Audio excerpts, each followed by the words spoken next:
বন্ধুরা দেখতেই পাচ্ছেন আজকের আমরা একটা ছোট্ট রেসিপি করছি ঢ্যাঁড়সের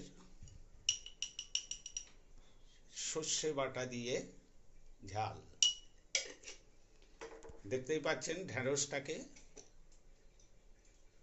নুন হলুদ হালকা বেসন দিয়ে ভালো করে মাখিয়ে নেওয়া হচ্ছে। মেখে কড়াতে তেল দিয়েই দিচ্ছি, দেখতেই পাচ্ছেন। পরে তেল গরম হয়ে গেছে, মোটামুটি এটাকে একটু আমরা ভেজে নিচ্ছি, কত সুন্দরভাবে ভেজে নিচ্ছি।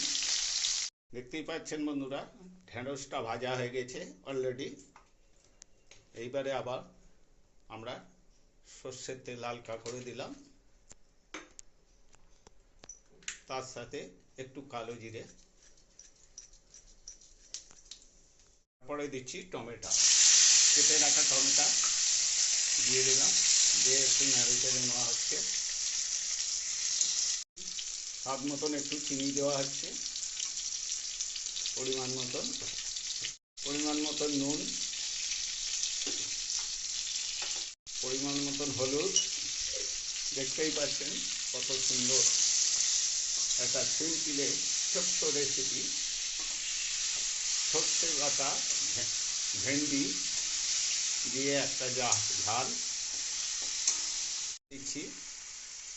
বেটে রাখা সর্ষে, পোস্ত ও কাজু বাদাম দেখতেই পাচ্ছেন, আর কাঁচা লঙ্কা ওর সাথে দু একটা মিক্স করে দেওয়া হয়েছে। কত সুন্দর একটা, দেখতে পাচ্ছেন কত সুন্দর একটা কালার চলে আসছে। বন্ধুরা দেখতেই পাচ্ছেন পরিমাণ মতন একটু কাশ্মীর লঙ্কা দিয়ে দেওয়া হলো।